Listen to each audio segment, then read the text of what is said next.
Bienvenue dans Stéroïdes, le podcast qui fait l'exégèse des gros bras. Avec Stéphane Moïsakis et Arnaud Bordas. Bienvenue dans ce nouvel épisode de Stories the Podcast, je suis Stéphane Moïsakis et aujourd'hui, vous l'avez réclamé à corps et à cri. Donc ma chère Jeanne, qui est toi à la technique, je te salue, voilà, et tu vas nous faire un petit plan sur la révélation, la personne qui est là avec nous, le grand Ernest Bordeaux. Salut Ernest. Salut Arnaud, Arnaud Bordas. Salut Stéphane, voilà. Me voilà de retour, en effet. Enfin, tu vois, en plus, tu vois, tranquillement, à l'aise, là, tu vois, genre, on s'en bat les steaks. Voilà, je m'excuse, je m'excuse auprès des... Tu veux pas t'allonger complètement, là, sur le canapé et tout? Je m'excuse auprès des gens qui suivent Capture Mag d'avoir été absent aussi longtemps, mais bon, mes affaires m'amènent de par le monde, je suis toujours à droite, à gauche, donc c'est compliqué d'être toujours là au bon moment. Ouais. Voilà. Mais surtout, tu reviens pour des films importants. Ah, voilà. Surtout aujourd'hui. Surtout aujourd'hui. Ouais. Surtout aujourd'hui. En fait, on redémarre les affaires avec... Les affaires reprennent. Les affaires reprennent avec, dans Stéroïdes, un Francis Huster. Donc voilà, c'est très important de démarrer sur ça. Bah, il faut dire que tu es fan de Francis Huster. Hein, je suis fan de Francis Huster.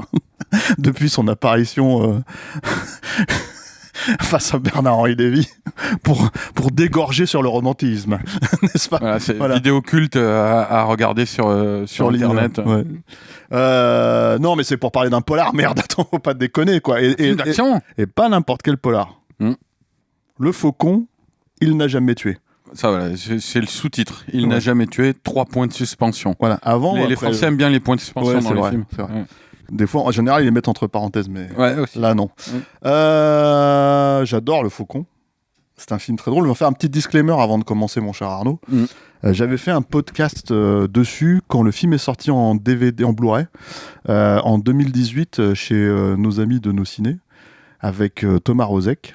Mais c'était très très court. J'avais fait un tout petit truc. C'était un format extra ball, comme on appelait ça à l'époque.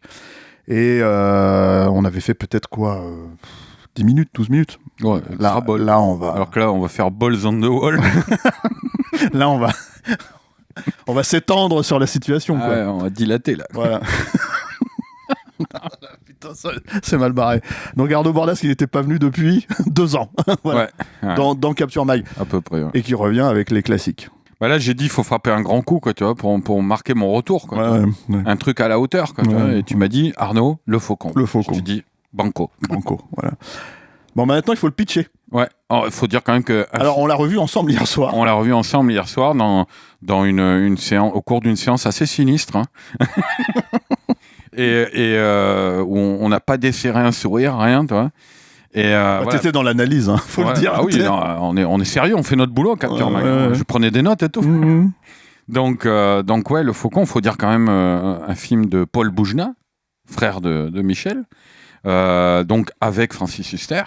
C'est pas son premier film, en plus il était très jeune à l'époque, il avait 24-25 ans. Ouais. Et en fait, son premier film, ou en tout cas son film précédent, c'était Fais gaffe à la gaffe, qui était une adaptation, je crois, non officielle de Gaston Lagaffe. De Paul Boujna. Ouais. De Paul Boujna, oui, le même, c'est de lui que je parle. Parce que j'avais dit Francis Huster entre-temps. Donc oui, d'accord, de Paul Boujna, ouais.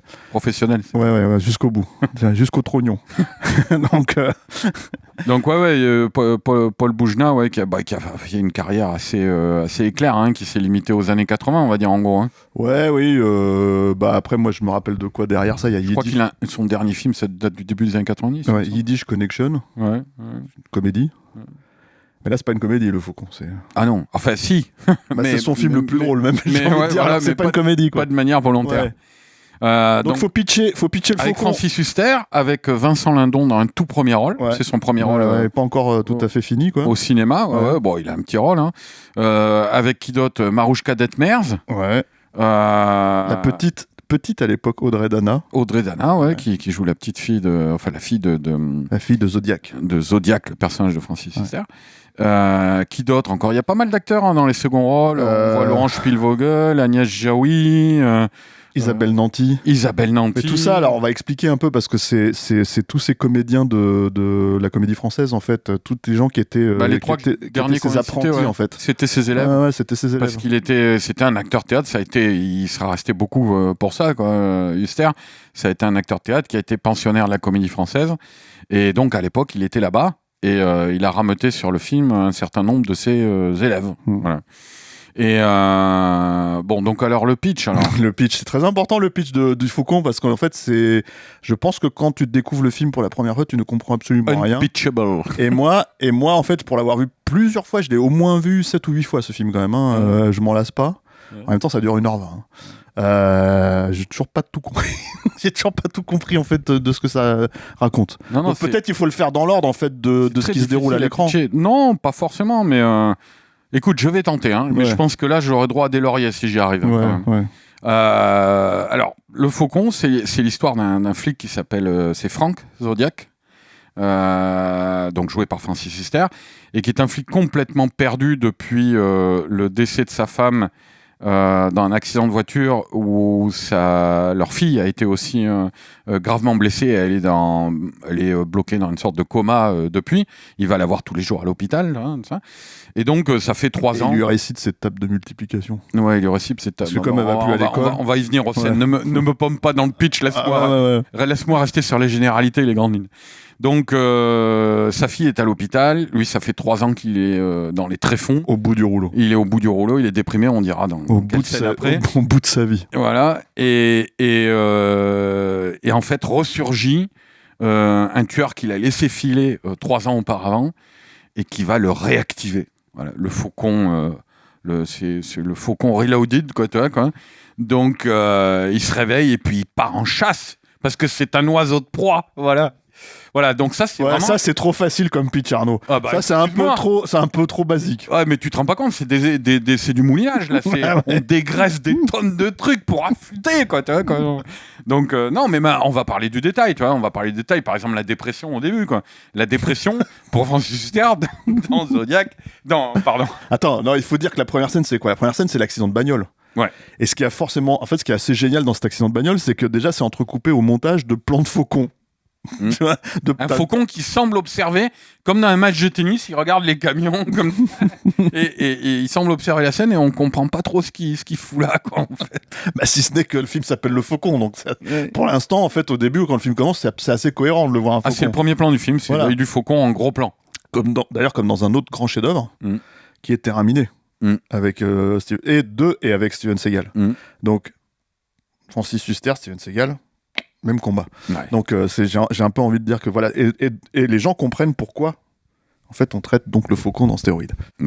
Voilà, c'est ça la puissance intellectuelle, quoi. Et le truc, si tu veux, c'est que donc dans cette scène, c'est 2 camions qui se tirent la bourre sur une route, sur une départementale, sur un itinéraire bis, je sais pas quoi. Ils sont en train de se tirer la bourre là comme ça. Et tu sais pas pourquoi, hein. Tu verras c'est duel. Tu verras jamais les conducteurs, tu vois. Tu verras jamais ce qui se passe. Et en face, t'as Marouchka Detmers. Honnêtement, elle aussi, elle est au bout de sa vie à ce moment-là dans la scène, puisqu'en fait, elle est en train de quitter Frank Zodiac, tu vois. Et en fait, elle se fait écrabouiller par les 2 camions. Et là, elle est avec sa fille dans la voiture. Voilà, cette scène qui dure quand même 2-3 minutes à l'écran, tu vois, de suspense, hein, tu vois. Oui, parce qu'elle pleure, on comprend qu'elle est en train... Ils vont pas tarder à se séparer avec son mari, enfin, il y a du drama, quoi. Voilà, elle embarque leur gamine, tu vois. Marouchka Detmers, il faut le préciser, hein, qui, à la même époque, faisait un film de Jean-Luc Godard. Ah oui, c'était lequel déjà ? Voilà. J'ai un trou. Merci Arnaud. Bon, bref. Et donc, un film de Jean-Luc Godard. L'un des 355 films de Jean-Luc Godard. Non, mais d'un coup, c'est marrant de voir une actrice comme ça être au panthéon du cinéma et en même temps dans les tréfonds. Alors, lequel est lequel ? Je te laisse le soin. Nous allons jeter un voile pudique sur cette question. Mais c'est quand même le sommet du cinéma, le Faucon, il faut le dire. Voilà. Donc le truc, c'est que à ce moment-là, accident de bagnole, et là, fiévreux, le Faucon, Frank Zodiac se réveille. Il regarde par la fenêtre de son appartement, qui donne, parce qu'il est encore, ça comme s'il était encore dans son cauchemar, sur la bagnole éclatée dans son jardin. Avec sa gamine, en fait, qui frappe avec les 2 mains sur la vitre, comme ça, dans une posture totalement invraisemblable, d'un point de vue anatomique, quoi, surtout quand tu as été victime d'un accident de bagnole. Mais... Voilà, et c'est le réveil de Frank Zodiac. Il se lève le matin, il se regarde dans la glace, il va se raser, ça va pas. Qu'est-ce qu'il fait pour essayer de surmonter le moral ? Il mange des hamburgers. Des cheeseburgers. Des cheeseburgers. C'est quand même... Et il en a pas mal sur le bureau, déjà, mais bon... Mais moi, ce que j'adore avec cette scène, c'est que c'est littéralement son petit-déj. Tu vois, et donc, en fait, si tu veux, ces cheeseburgers-là, ils sont faits pour quoi ? Symboliquement. Ah, ça, c'est une vraie question. Pour activer le flashback de leur rencontre. C'est-à-dire que tu as déjà un premier flashback parce que c'était 3 ans auparavant, tu vois, dans le film. Parce que c'est unité de temps, hein, le Faucon, il faut le dire. Tu vois. On est dans les règles respectées de la dramaturgie. La tragédie classique. Voilà. Voilà. Et il se réveille, il voit ça, enfin, il va pour se raser, il se rase la barbe et tout ça, etc. Il s'assied sur son bureau. Il commence à enfiler ses cheeseburgers froids, hein, parce que de toute évidence. Il s'assied à son bureau. À son bureau. Devant une montagne de cheeseburgers. Voilà. Et ça active un autre flashback. Donc, parce que ça fait à peine 5 minutes que le film a commencé, il y a un autre flashback. Et c'est le flashback de la rencontre avec Marouchka Detmer. Voilà. C'est très romantique. L'évocation de son amour. Et alors là, je pense qu'on peut raisonnablement prévenir les gens qui nous regardent et qui n'ont jamais vu le Faucon. Attendez-vous à la plus grande scène romantique que vous ayez jamais. Ouais, c'est clair. Non, mais cette scène, donc, ils sont dans un McDo à Pigalle. Ouais. Je sais pas, un truc comme ça, quoi. Enfin, c'est pas un McDo, mais c'est un... Je crois que c'est ça. Hein. Non, c'est un boui-boui de l'époque. Ouais. Et ils ont commandé plein de cheeseburgers. Ils se rencontrent pour la première fois. Ils sont attablés devant une table où il y a des dizaines de cheeseburgers. Tu te dis, mais attends, c'est quoi ce repas, quoi ? Un repas entre amoureux, en plus. Il la regarde, en fait, t'as l'impression que... Voilà. Et en fait, il commence à s'embrasser avec les cheeseburgers. À un moment donné, t'as un espèce de plan où elle est sur lui. Elle commence à lui mordre sa veste en cuir. Elle lève un cheeseburger pour manger. C'est assez incroyable. Et donc, en fait, tu peux pas. C'est très difficile de raconter ce genre de séquence, en fait, parce que les gens disent non, c'est pas possible. Tu vois, c'est pas vrai, tu vois. Et ça arrive souvent dans le film. Hein. C'est littéralement un vrai. Je sais pas. On se l'est refait hier soir. Je sais pas combien de fois on s'est dit mutuellement n'importe quoi. Qu'est-ce qui se passe ? C'était vraiment n'importe quoi du début à la fin. Voilà. Donc bon, mais c'est vrai que cette scène, je sais pas, c'est très bizarre. Hein. Alors le mélange de la bouffe et de l'amour, intellectuellement, il nous parle. Non mais ça dépend quel amour et ça dépend quel bouffe. Laisse-moi finir. Artistiquement, il parle aussi, parce que ça évoque des choses. Il y a eu déjà des grandes scènes faites autour de ça, hein, même.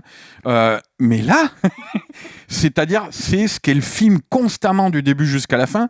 Il est constamment en porte-à-faux. C'est-à-dire, chaque figure qu'il essaie d'illustrer, chaque dialogue qu'il essaie de mettre en avant, il le fait à contre-temps. Ça fonctionne jamais. Et on parle même pas des acteurs au rang desquels le Francis Huster en premier, tu vois, quoi. C'est tout le temps à contre-temps, quoi, tout le temps. Donc, notamment dans cette scène, le truc qui est assez génial, c'est que comme il déclenche le flashback, tu vois, alors qu'il est dépressif pendant tout le film, quoi. Là, il est heureux. Et donc, il est que c'est en train de ricaner, tu vois. Et ça lance les images. Et tu dis non, c'est pas possible, ça marche pas. Enfin, c'est. Voilà. Et pourtant, fascination. Faut quand même le reconnaître. Donc, avançons quand même un petit peu dans ce que ça raconte. Non, on reviendra au cheeseburger. Hein. Ouais, bah, de toute façon, ils reviennent. Hein. Donc, ça, c'est quand même un leitmotiv. Hein. C'est quand même très symbolique. Pendant 20 minutes, t'es quand même en train de te demander si c'est un film policier. Bon, certes, le mec est flic, tu vois. Certes, ses collègues le détestent, tu vois. Vincent Lindon l'appelle moineau au lieu de faucon. Tu vois. Mais c'est littéralement un type qui est harcelé, humilié. Et je sais pas, c'est censé être quand même le Clint Eastwood français, moi on m'avait dit Francis. Il y a des scènes policières entre guillemets, c'est-à-dire il y a un moment donné où il prend la déposition de comment dire, d'une pute et d'un client, d'une prostituée en fait, et d'un client qui a été malmené par la prostituée en question, quoi. Et de la scène pareil, c'est un petit peu surréaliste, quoi. Tu vois, le client c'est Maurice Lamy, donc qu'on avait vu dans Délicatessen notamment, quoi. Notamment. Voilà. Et dans cette scène, qui est quand même un peu du remplissage, faut le dire, tu vois, il se lève et il va, en fait, il dit non, je me casse, là, je reste pas parce que je vais aller acheter un cadeau à ma fille parce que c'est l'anniversaire de sa fille, à qui il a déjà rendu visite 2 minutes auparavant, puisque, comme je le disais. Avec une longue scène où la caméra revient tout le temps sur tous les tuyaux auxquels elle est reliée, les fioles avec les liquides, tout ça. Remplissage. Et voilà, et sur les bûches. Mais tu l'as dit tout à l'heure, c'est un film qui fait 1h20. Mais qui est tellement mal rythmé qu'il est chiant à certains moments. Non, alors, il est chiant à ce moment-là. C'est pour mieux se lâcher derrière. Voilà, l'intérêt redémarre toujours, surtout quand on voit ce qu'on voit sur l'écran, on se dit mais comment ils vont aller plus loin à chaque fois. Donc c'est un film étonnant parce que c'est un film assez chiant à regarder, mais hyper divertissant en même temps. Quoi. Donc, c'est autre de malaise, faut le dire. Donc il va acheter un cadeau à sa fille. Là, t'as une autre scène, moi je trouve très malaisante quand même, tu vois, où il est dans un magasin de jouets. Avec un cadre magnifique, en fait, où la caméra, elle est posée. Dans un tas de peluches, à l'intérieur d'un tas de peluches, quoi. Comme un truc de voyeur, tu sais. Ouais. C'est super bizarre. Et là, en fait, il s'arrête avec une gamine. Je pense que c'est le cadre qui donne cette impression. Vraiment. Ouais, mais même. Parce que, comme tu le dis, la scène, elle est off. En fait, de toute évidence, le personnage, il voit une gamine et ça lui fait penser à sa gamine. Tu vois. Mais toute la scène, c'est Francis Huster qui joue à côté, quoi. Tu sais, qui est en mode prédateur. Comme un débile, hein. C'est-à-dire, pendant tout le film, t'as l'impression que c'est Rain Man, en fait. C'est Rain Man flic, quoi. Ouais, c'est ça. Et il fait, mais tu coûtes combien, toi? Il est là comme ça en train de regarder à la gamine. Donc tu te dis, évidemment, t'es dans un magasin de jouets, donc tu comprends qu'il parle de jouets. Mais en même temps, la façon dont il joue, elle est super étrange, quoi. Et la gamine, elle répond, elle fait, non, mais moi, je suis pas à vendre et tout. Enfin, donc t'as toute une scène comme ça, absolument, mais désastreuse, tu vois. Et qui fait très, très peur, tu vois. Il finit par acheter un jouet, un macaque. On parlait du macaque aussi. Ouais, mais attends. Il joue avec. Moi, je vais faire un petit aparté, Stéphane, parce que t'as oublié un grand dialogue qui précède cette scène. Parce qu'il va à la boutique de peluche avec une collègue flic avec qui il a vraisemblablement une relation. Oui, où il lui dit d'ailleurs. Mais le dialogue est hallucinant. Parce que c'est C'était nul. Qu'il prend. Ouais. Il dit, j'en ai rien à foutre de toi. De toute façon, on a baisé 3 fois et j'étais nul. Non, c'était nul. Je crois qu'il dit j'étais nul, moi. Mais bon, je sais pas s'il est capable de le dire. Vérifier. Il bouffe tellement ses mots, quoi. Et voilà. Et en fait, il l'envoie chier, la nana, mais qui vient quand même. Qui vient quand même acheter peluche avec elle. Quoi. C'est important parce que dans cette séquence, tu vois, le cinéma policier, l'action reprend ses droits, tu vois. Et là, c'est quand même assez génial. Le polar surgit, comme tu dis, tu vois. C'est-à-dire qu'il surgit et pas de n'importe quelle manière. C'est-à-dire qu'ils sont en train d'acheter le jouet pour sa gamine. Et là, t'as une bagnole qui rentre dans la devanture du magasin de jouets. T'as 2 personnages qui sortent avec des fusils à pompe qui commencent à dégommer tout le monde, la caissière. Une femme, là, qu'on croirait sortie de la biatch, là, dans Scarface, là. Ouais. À la limite, hein. Ouais. La coiffure et tout, quoi. Au fusil à pompe, elle se fait dégommer tout de suite. Ouais. Mais c'est surtout que cette scène, c'est, en fait, il faut le dire tout de suite, hein, le mec qui est au volant de la bagnole, c'est le fameux tueur. Gus. Voilà, Gus, qui a une vraie tête de cul, quoi. Non, le pot. J'ai dit le personnage. Hein. Ah oui, oui, pardon, pas l'acteur. Ouais. Donc, il déboule à ce moment-là. Bah, il est en sueur, quoi. Et c'est le tueur que, quelques années auparavant, Zodiac, Francis Huster, n'a pas réussi à arrêter au cours d'un hold-up sanglant. Ouais. Et donc, moi, je me dis, en fait, à l'écriture, ils ont dû se dire, au bout d'une vingtaine de pages, là, de se dire, putain, mais on n'a toujours pas démarré l'intrigue du film, en fait, on est toujours dans la dépression, la gamine, et machin. Et là, ils se sont dit, bon, allez, on y va, direct, on fait rentrer le tueur. Là. Et effectivement, donc, c'est ce truc avec cette fusillade, et qui va ouvrir la grande, parce qu'il y a quand même un tour de force au sein de ce film. Hein. Il y a une poursuite de 40 minutes à partir de là, quoi. Moi, c'est ce que j'avais dit, c'est le Mad Max sur héros de Francis Huster. Voilà, c'est bien résumé. Voilà, 30 ans avant. mais donc, c'est quand même assez incroyable parce qu'il bute sa collègue. Donc là, elle déblaye, la pauvre, hein, tu vois. Ah, ben elle a un plan, je crois. Un plan et elle déblaye. Ouais, voilà. Elle déblaye. Et là, t'as Huster qui part à la poursuite de Gus. Gus Sabor. Tout en glissant la peluche dans sa poche. C'est important parce qu'elle va revenir tout le temps pendant le film. À un moment, il y a une scène où t'as l'impression qu'il lui triture le trou de balle. Mais je sais pas ce qu'il fait avec. Mais t'as donc... Tu t'avances. Je sais pas ce que tu... Il y a tellement dans ce film. On peut donner des cartes. Ah putain, c'est clair. Prématuré, là, mais déjà, moi, le truc que j'adore, le premier truc que j'adore, c'est le traitement de l'action. Ouais. C'est la course-poursuite. Tu vois apparemment, personne n'a prévenu Francis Huster que c'était un film d'action. Personne lui a dit, il faut se préparer, mon gars, physiquement. Tu vas courir pendant tout le film. Donc il court. Et en fait, il est essoufflé au bout de littéralement 1 minute. Ah, et puis enfin, il faut dire les choses. Hein. Moi, je suis désolé pour Francis Huster, quoi, si jamais il nous écoute ou il nous regarde. Mais il court comme une brêle. Quoi. On n'a jamais vu ça au cinéma. Si, encore une fois. Il y a des... Steven Seagal, mais merci Jeanne. Jeanne a soufflé Steven Seagal encore une fois. Non. Steven Seagal. Il y a des Steven Seagal, il court avec un bâton dans le cul. Hein. Non, Steven Seagal, il court avec les mains qui partent comme ça, tu sais, qui partent en moulinet, tu vois. Et l'autre, il court comme ça, tu sais, il est là et tout, tu vois. C'est toi le spécialiste. Je suis le spécialiste. Mais là, t'as vraiment l'impression de quelqu'un qui est en très mauvaise santé. Quand il court. Il est dépressif. Ouais, non, mais et il y arrive pas. Et en plus, quand il court, parce que t'as parlé des bras, mais il faut voir la gueule qui tire, quoi. Il a les dents serrées, mais t'as l'impression à se péter les mâchoires, quoi. Enfin, moi, c'est pas compliqué, j'ai jamais vu quelqu'un courir comme ça, ni dans la vraie vie, ni au cinéma, quoi. Il invente un style à lui tout seul, quoi. Mais sauf que le truc, c'est qu'il va courir pendant 40 minutes derrière, parce que c'est ça. Là, ça fait 20 minutes que le film a commencé, l'action reprend ses droits. C'est parti pour 40 minutes, tu vois, et c'est littéralement 40 minutes de course-poursuite. Action-packed. Action-packed, ouais. Balls to the walls, comme tu dis, tu vois. Donc, je suis désolé, quoi. Et donc, il lui court derrière. Déjà, le premier truc qui est assez génial, si tu veux, c'est que... Parce que là t'as expliqué qui était ce mec. Mais quand tu regardes le film... Tu le sais pas en fait qui c'est. Oui, parce que c'est juste un fou qui débarque dans la devanture. Globalement, la manière dont j'ai pitché au début, dont on parle de l'intrigue depuis le début, c'est en ayant déjà vu le film et en ayant recollé les morceaux. Ouais. Parce que c'est vrai que moi 6 ou 7 fois. Ouais, moi je pense que tu vois ça en salle pour la première fois. Tu dis, mais qu'est-ce qui se passe? Qu'est-ce que c'est? C'est Tenet. Tu comprends rien, quoi. C'est Inception. Je sais pas, tu vois.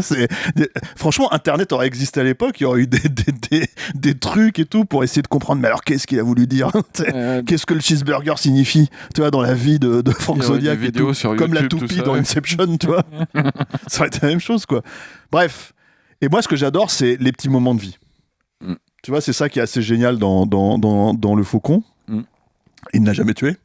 C'est que il y a quand même parfaitement enfin absolument pas mensonger en plus. C'est vrai, il tue pas en plus dans ce film, c'est on spoil hein, mais tu vois. Ouais, bah s'il faut spoiler à la fin il rattrape le tueur. Attends, c'est pas lui qui le bute. Oui, c'est vrai. Mais on y reviendra. Mais le truc c'est que t'as ce premier moment en fait de course-poursuite comme ça où il passe devant un mec qui est en train de lire son journal, tu sais, sur un banc. Et qui commence à s'énerver parce qu'il voit en fait un type courir avec un flingue. C'est Gus, tu vois. Il voit Zodiac passer, enfin le faucon, tu vois. Il l'attrape en fait. Il dit ouais, moi j'en ai marre en fait, maintenant j'ai envie d'agir, tu vois. Ouais, le mec, c'est un citoyen concerné. C'est une scène d'action avec un discours politique verbalisé par le personnage. C'est assez inédit aussi. Hein, ouais, on est dans l'expérimental. Ouais. En fait. Moi j'en ai marre quand je vois quelqu'un avec un flingue, j'ai envie d'agir, maintenant ça suffit. Il est comme ça. L'autre il l'attrape, il le menotte au banc. Et il ferme ta gueule. C'est comme ça. Donc... Mais le comportement de la scène au cours de la course poursuite avec des citoyens lambda, que ça soit d'ailleurs des mecs ou des nanas, il y a un moment il défonce une nana là en courant tu te dis mais il fait littéralement n'importe quoi ce personnage, quoi. Toi, le spectateur peut pas avoir d'empathie pour lui, c'est pas possible, quoi. Non mais tout. Enfin, je veux dire, il y a un moment donné, t'as l'impression que c'est un peu la réflexion qu'on s'est faite hier, tu vois.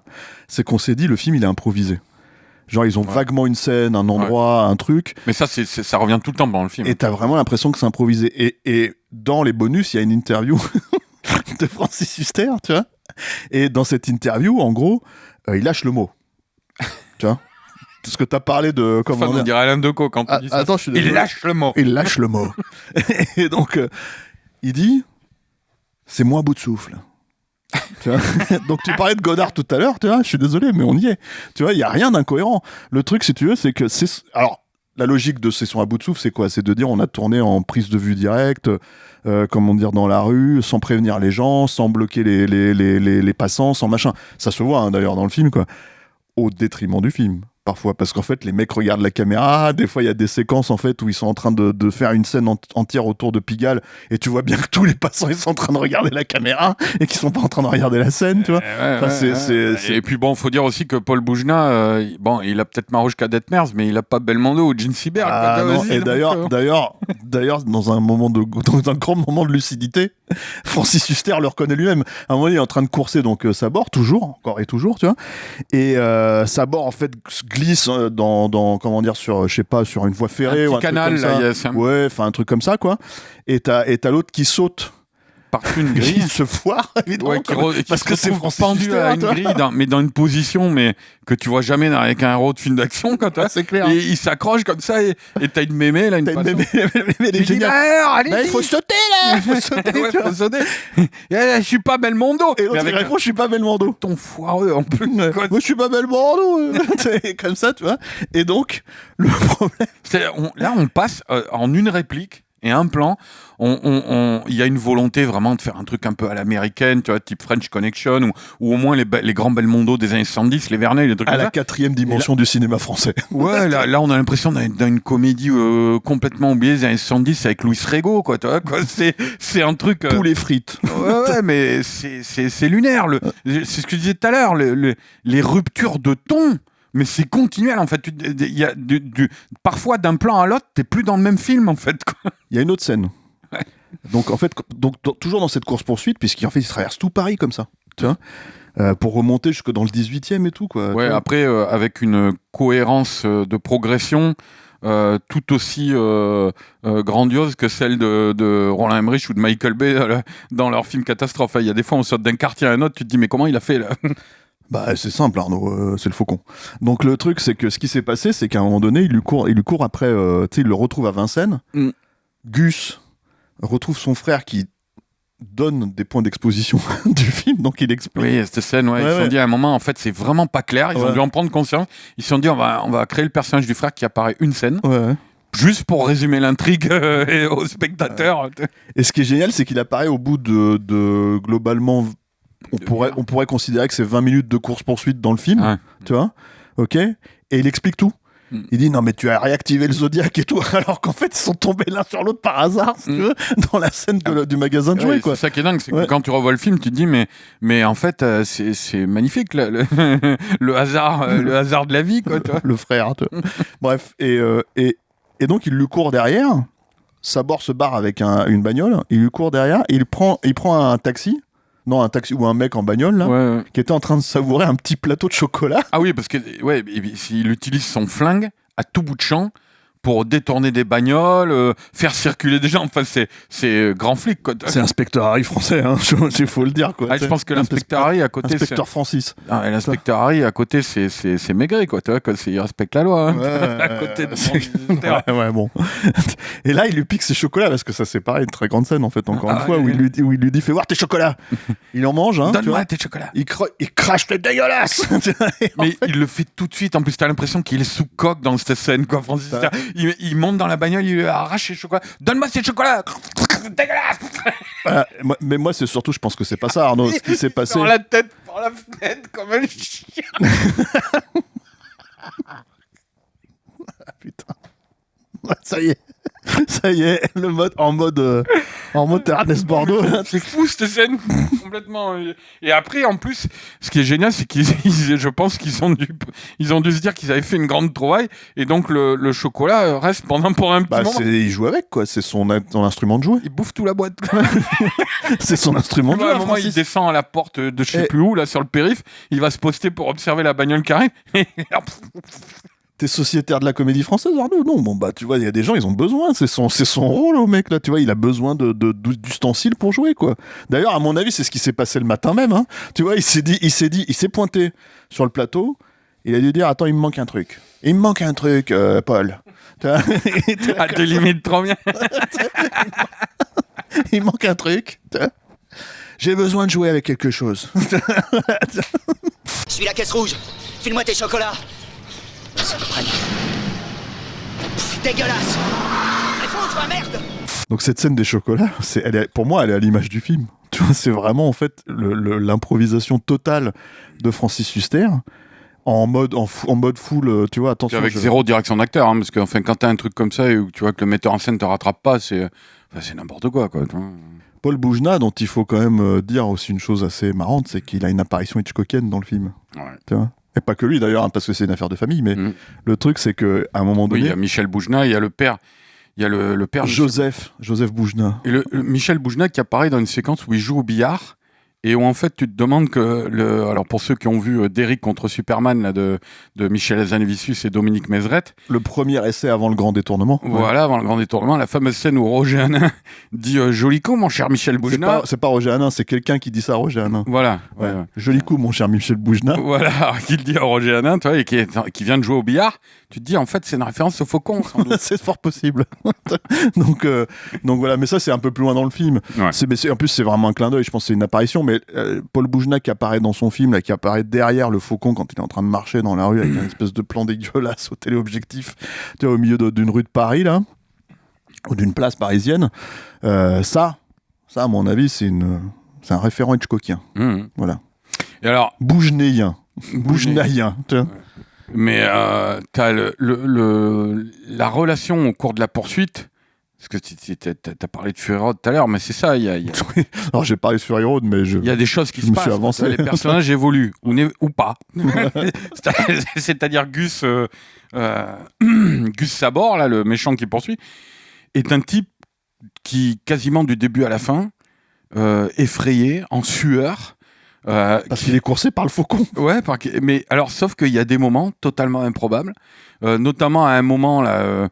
Mais le Faucon, il est très intimidant. Il se course le long d'un chemin là, et Sabor est en train de fuir devant, et puis d'un coup, mais sans aucune explication, il se retourne et il décide de l'affronter, et l'autre se chie dessus. Je crois qu'il lâche son flingue même, et il part en con. Et tu te dis mais qu'est-ce que c'est que ça? Et puis l'acteur qui joue Gus Sabor, je pense que c'est le plus. Guy Panquin. Ouais, le plus beau plan de sa carrière, là, sans doute celui où il apparaît, là, les jambes écartées, le flingue pointé comme ça, par surprise dans un parc devant Francis Huster. Mais la position est improbable, hein, c'est-à-dire on dirait une sorte de grenouille avec les jambes écartées. Tu te demandes comment il a pu sauter, le mec. Et puis c'est la scène où intervient un jeune acteur aussi assez brillant. Le petit gamin noir là qui aide le Faucon là. Ouais. C'est-à-dire, en fait, mais c'est que des trucs des petits tropes de cinéma américain, ça, tu vois, des trucs un petit peu mis en place. De Polar Hardboiled, hein, c'est le genre de trope qu'adore revisiter Shane Black. Hein, c'est le petit gamin débrouillard qui aide le héros, quoi. Tu vois, quoi. Shane Black, Paul Boujna. Non mais un peu. Non mais allez, c'est tout le temps, tu vois, parce que Godard, comment dire, Paul Boujna, bon. Mais ouais, mais Shane Black, Paul Boujna, là, tu le prends très mal, Stéphane. Ouais, ça, je le prends très très mal, ouais. Non, mais voilà, c'est vrai que cette scène, elle est aberrante parce que c'est pareil, c'est un petit gamin qui est complètement off. C'est-à-dire, il n'arrive pas à cligner des yeux. Il joue très mal, quand même. Ouais, voilà. Mais ils jouent tous très mal. Arnaud, c'est ça. Il n'y a pas un acteur qui joue bien. Il n'y a pas une scène qui ne sonne pas faux. À part les figurants, enfin, pas les figurants, les citoyens parisiens qui marchent dans la rue, tu vois, les badauds, les passants. Mais il y a plein de scènes, en fait, il y a quand même tout un tas de trucs. Si, il y a un mec, je trouve ça va, à peu près, qui joue bien, c'est l'entraîneur de boxe. À peu près. Ah, l'américain. Ouais. À peu près. Lui, ça va à peu près. Ouais. Tu vois. Ouais. Mais parce que tu lui pardonnes qu'il parle pas bien français puisque voilà, c'est un américain. Mais à part ça. Bah, t'as quand même Francis Huster, quoi. C'est-à-dire Francis Huster, dans ce film, il crée une autre dimension du jeu d'acteur, quoi. C'est-à-dire une dimension où tu peux, en l'espace d'une seconde, sauter d'un registre à l'autre, sans jamais questionner la cohérence de l'ensemble, tu vois. C'est quand même, il y a quand même un côté contorsionniste, hein. Assez admirable, hein. Tu le sais, Arnaud, hein, j'ai tendance à ma grande phrase, en fait, à chaque fois, je dis c'est pas Laurence Olivier. Tu vois, je dis ça à chaque fois, tu vois. Mais là, maintenant, en fait, c'est l'anti-Laurence Olivier. Ouais. C'est-à-dire qu'en fait, en gros, c'est comme la matière et l'antimatière, tu vois. C'est-à-dire que t'as Laurence Olivier et sur le spectre, de l'autre côté, t'as Francis. Et le truc, si tu veux, c'est que... Et il a créé un style. Il a créé un style. Ah ouais, oui. Moi, je pense que si jamais il nous voit, il va se dire « Ah, ils sont bien, les petits, là. C'est pas mal ce qu'ils disent. » Ils ont tout compris. Ils ont tout compris. Il savait pas, tu vois. Tu l'as pas aussi bien. J'ai pas aussi bien fait. Tu l'as mieux quand tu t'énerves. Ouais, voilà. Bah, ça, c'est parce que c'est l'intensité. Ça, c'est ça le truc avec Francis. C'est que, en gros, chaque séquence qu'il joue, il le joue, on lui a dit c'est fiévreux. Parce que t'es dépressif, t'es fiévreux et tout, donc il est fiévreux. Et il est intense. Mais il est intense, en fait, pas au bon moment. Tu vois, donc son intensité, elle tombe littéralement à plat. En face de comédiens qui jouent mal aussi, tu vois. C'est-à-dire, c'est là où tu vois que. Je veux dire, les mecs, ils sont tous. Par exemple, moi, l'idée que Gus Sabor, il soit complètement, comment dire, en transe, en fait, et en panique totale à l'idée en fait d'être poursuivi par le faucon, ça t'est déjà vendu dans l'antimatière par cette scène en fait où il se prend le bec avec sans jeu de mots où il se prend le bec avec Vincent Lindon. Ah oui. Où Vincent Lindon on l'appelle Moineau, alors Moineau, tu vois, et puis l'autre il le regarde, il fait mets un bouchon à ton cul. Comme ça, tu vois. Et là l'autre il bouffe plus. Ok faucon, ok, je gère faucon. Ouais, c'est censé. Et là tu te dis ah ouais, là il est menaçant. Tu vois, donc Gus Sabor là, il peut se chier dans son froc. Tu vois, donc c'est quand même. C'est-à-dire c'est la puissance du mot d'auteur, mais qui peut arriver. Moi je ne sais pas dans un Verneuil ou un Gilles Grangier quand c'est Gabin ou Ventura et où là ça clôt la scène quoi, tu vois clairement. Et là oui c'est censé produire ça. Sauf que ça ne le fait pas du tout. Ça y est, on est arrivé, Jeanne, là, c'est fini, tu vois. Bref, non mais, je veux dire... Jeanne, on avait une discussion juste avant l'émission sur Nicolas Cage, la comparaison entre Nicolas Cage et Francis Huster. Jeanne adore Nicolas Cage. Ouais, mais c'est vrai que c'est intéressant. Parce moi aussi, j'adore. Mais... c'est deux acteurs qui sont portés vers l'intensité, la démesure, le côté show-off complet, comme ça. Faut arrêter de le comparer à tous ces gens. Sauf qu'il y en a un, et c'est là où on voit qu'effectivement... le jeu expressionniste, c'est pas quelque chose qui s'improvise et qu'il faut savoir le tenir, quoi. C'est que Cage, même dans un mauvais film, même dans un mauvais rôle, il va arriver à t'attirer dans le personnage, quoi. Puis il apporte quelque chose en fait. Au mauvais film, il apporte toute évidence quelque chose, et au bon film, justement, il les transcende aussi. Voilà. Quoi. Alors que Huster, lui, tente de faire ça, mais va tomber systématiquement comme une grosse crêpe molle. Attends, mais parce que il y a toutes ces scènes d'action dont on parle et tout ça, etc. Après, c'est presque le film. Alors, ça, faut le préciser aux gens. Ce film existe en Blu-ray, ce qui est déjà un petit miracle en soi. Hein, tu vois, c'est sorti chez LCJ, je crois. LCJ, je sais plus édition. Enfin, vous trouverez quoi. Vous tapez le Faucon, il n'a jamais tué. Francis Huster sur Amazon, sur ce que vous voulez, peut-être pas sur Amazon, chez votre boutiquier, voilà, et vous allez le trouver. Ne vous fiez pas à cette jaquette mensongère pour le coup. Oui, où t'as l'impression que c'est JFK le film. Ouais, c'est ça, t'as l'impression que c'est Z. Non, c'est Z, mais c'est pas Z. Tu vois, donc le truc c'est que c'est une grosse série Z, mais ce n'est pas Z de Costa Gavras. C'est pas un film dossier. C'est voilà, c'est le Faucon. C'est le Faucon. Il n'y a pas de genre en fait. Quoi. Vous vous ferez plaisir avec ce film parce qu'il y a donc cette très belle interview de Francis Huster d'une demi-heure, tu vois, où sous couvert de parler de tout le monde, hein. Michel Morgan, Brigitte Bardot, Jean Gabin, tout ça, il parle de lui. Et c'est là où il dit effectivement dans les bonus, c'est moi, bout de souffle. Donc voilà. Et en gros, on va quand même vous passer un petit extrait.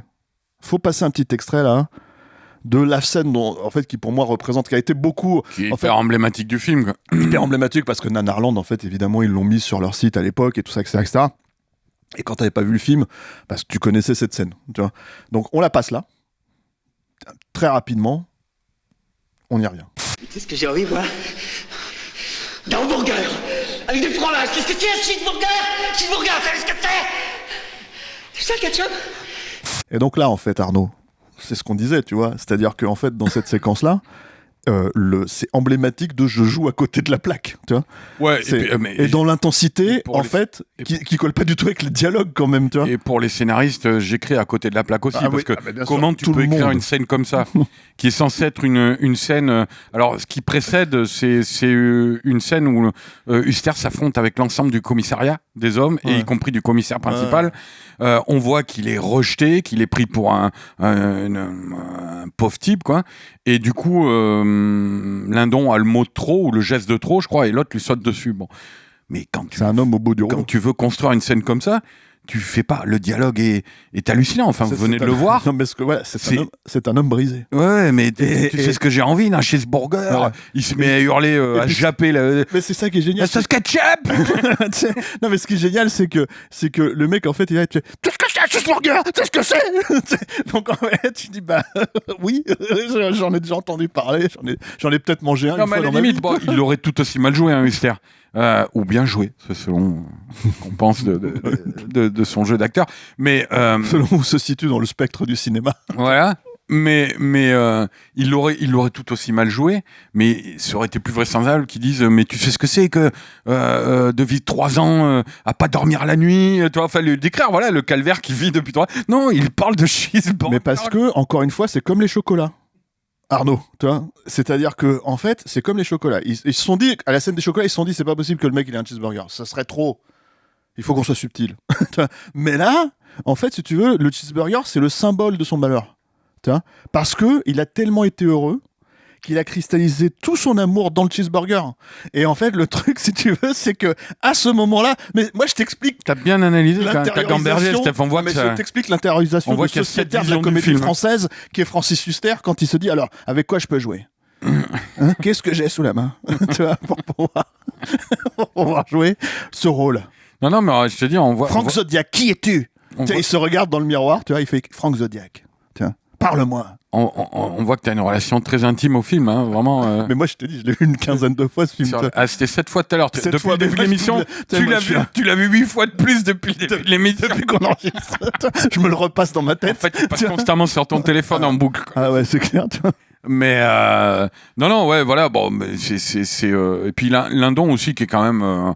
On en a peut-être déjà parlé un petit peu sur Capture. Hein, Lindon qui est quand même un bon acteur, hein, qui livre bien. Là, c'est quand même une entrée par la petite porte des artistes. Hein. Ah, il n'est pas fini, quoi. Ah ouais. Non, mais là, bon après, mais ça, on avait fait un épisode sur Parole de flic, rappelez-vous, avec un Ernest Bordeaux en très grande forme.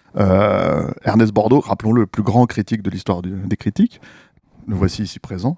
Jeanne, fais-tu un plan sur Ernest Bordeaux ? Merci. Voilà. Et donc,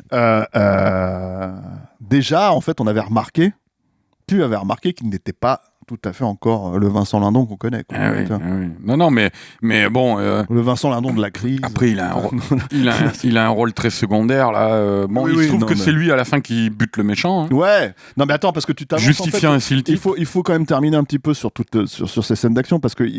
Moi, j'allais parler de cette grande scène finale, mais bon, c'est vrai qu'il y a la scène du toit.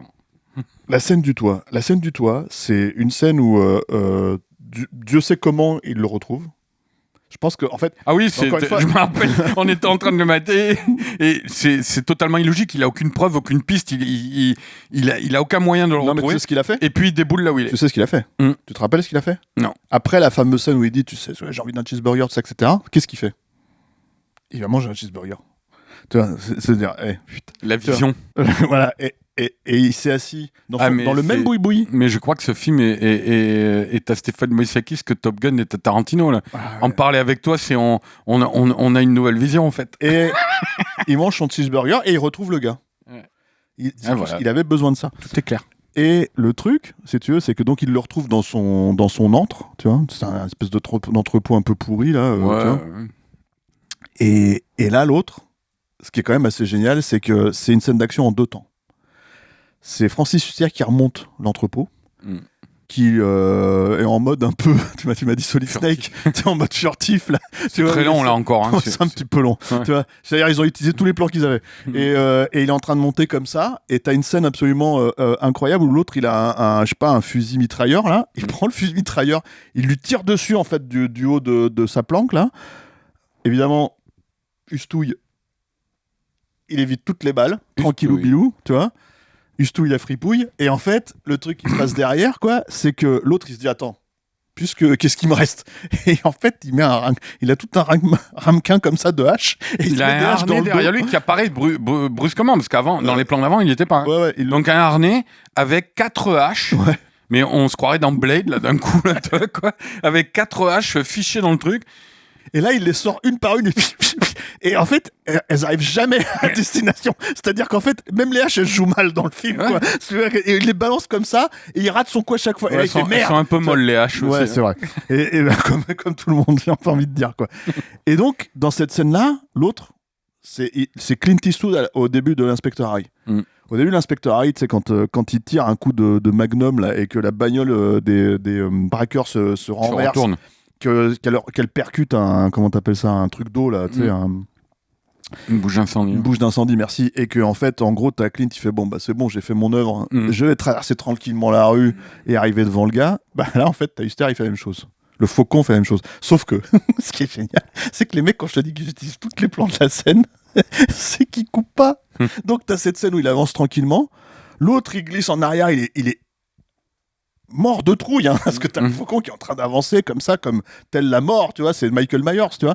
Et en fait, il sort son flingue, t'as le Faucon qui fait « Oh merde !» Et il part dans le couloir d'à côté et il remarche normalement. Et tu fais « Mais qu'est-ce qui se passe ?» Mais dans le même plan... Je suis en train de regarder là. Dans le même plan, il peut passer d'une démarche à une autre. Enfin, c'est ce que je dis, il y a jamais de cohérence. Quoi. Tu peux pas, c'est-à-dire que c'est un film, tu peux même pas dire c'est mou comme une série télé ou un truc comme ça, parce qu'une série télé, c'est lambda, c'est basique, c'est classique, les mauvaises séries télé de cette époque-là. Tu vois ce que je veux dire ? Là, c'est juste un film, c'est la 4e dimension du cinéma français. Tu vois, c'est happé.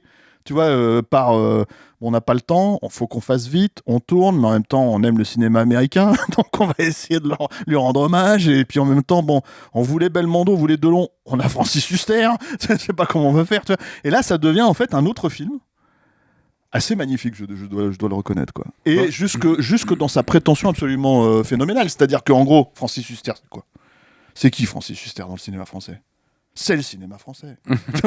Donc en fait, ça se termine dans le musée du cinéma français. Tu vois, c'est Henri Langlois. Donc en fait, c'est quand même assez formidable.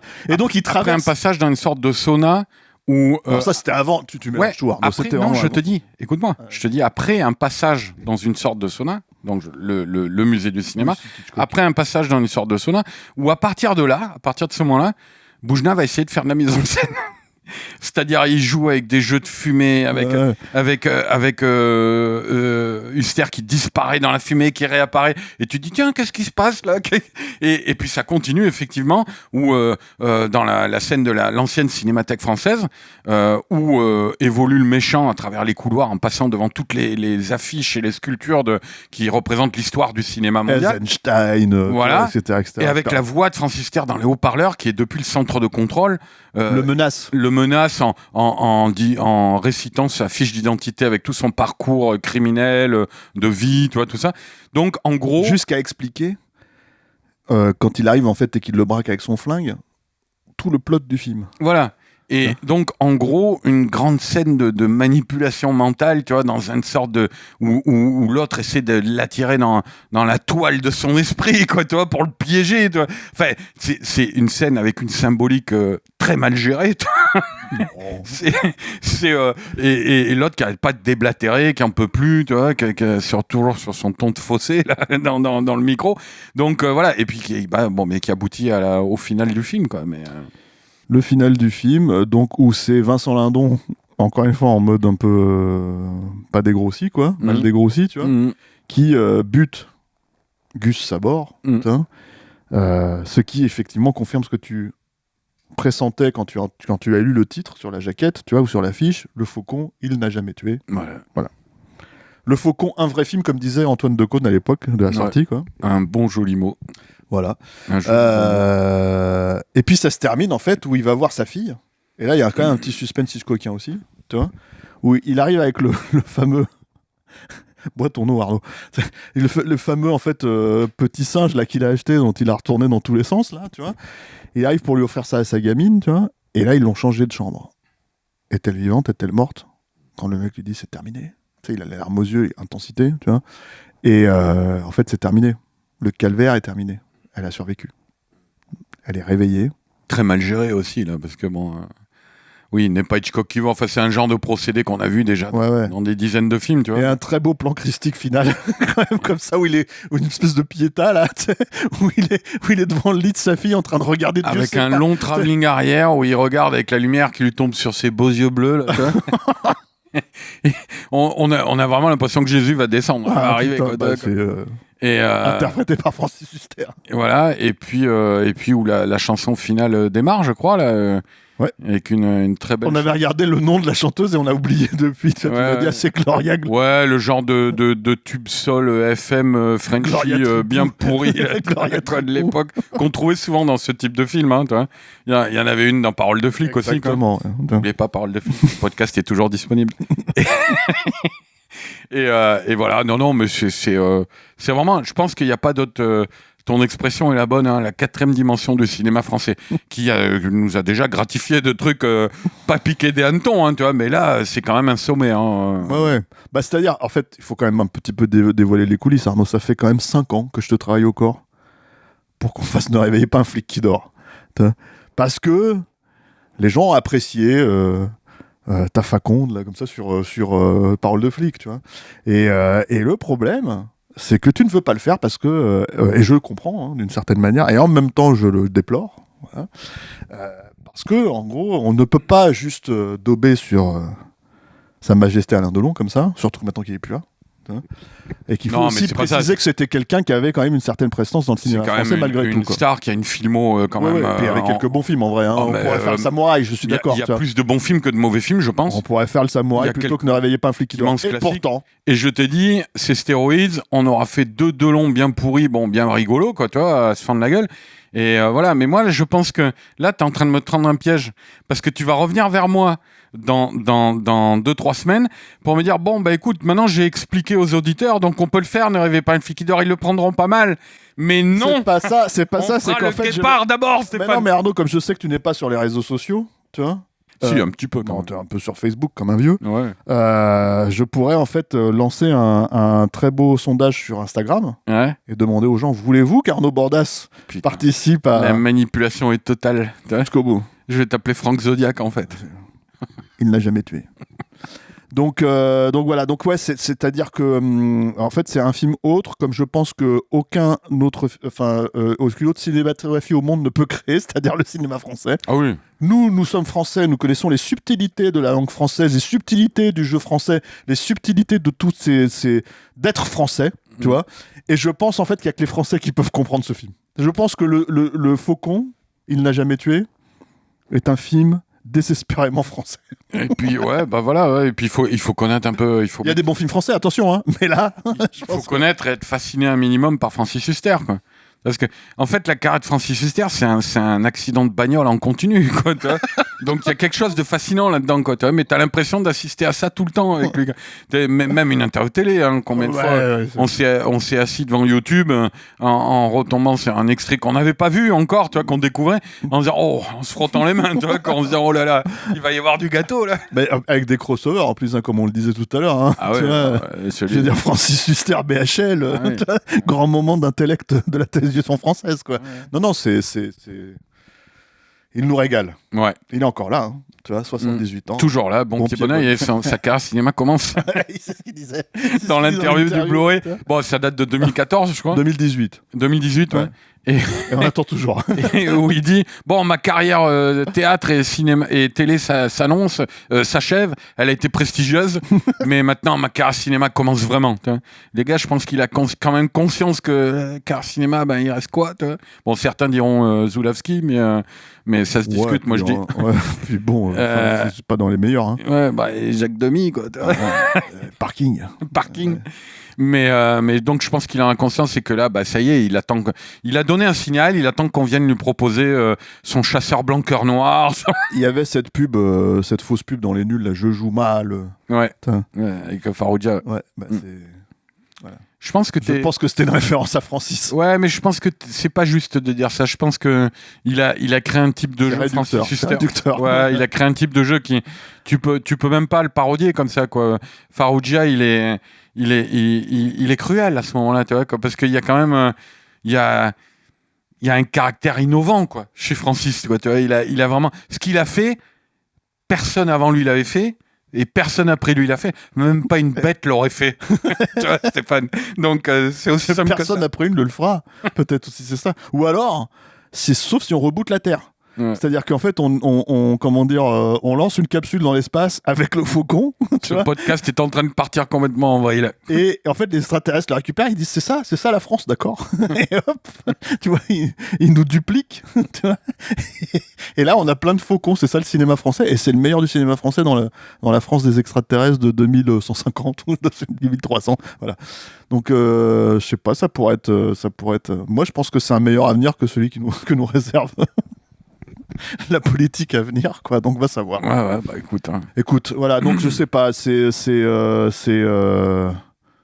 restons sobres, sortons de scène. reprenons contenance voilà. et puis terminons calmement et posément ce podcast. Voilà. Sans nous emballer sur Francis, voilà. Hein, sur les possibilités. Pour dire que non, mais moi j'étais ravi de revenir, de te revoir à nouveau, de faire la connaissance de Jeanne à la technique. Et, Jeanne D'Amato, il faut le préciser. Et voilà, et puis on se donne rendez-vous très prochainement, de toute façon. On se donne rendez-vous très prochainement. Voilà. Je me suis lancé dans une espèce de logorée à la Francis, tu vois. Il n'y a pas que dans l'imitation de la voix, tu vois. C'est aussi dans l'esprit, le trait d'esprit, tu vois. Merci Arnaud, merci Ernest Bordeaux, merci Jeanne à la technique, Jeanne. Voilà, qui connaissait le faucon, elle. Et merci aux tipeurs, hein, toujours. Qui vont arrêter de typer après une émission comme celle-là. Je pense qu'ils vont dire non mais ils vont parler d'un bon film ou ça commence à bien faire là. La prochaine fois on parlera la prochaine fois qu'on fait un polar français, on parle d'un bon film français. Essayons.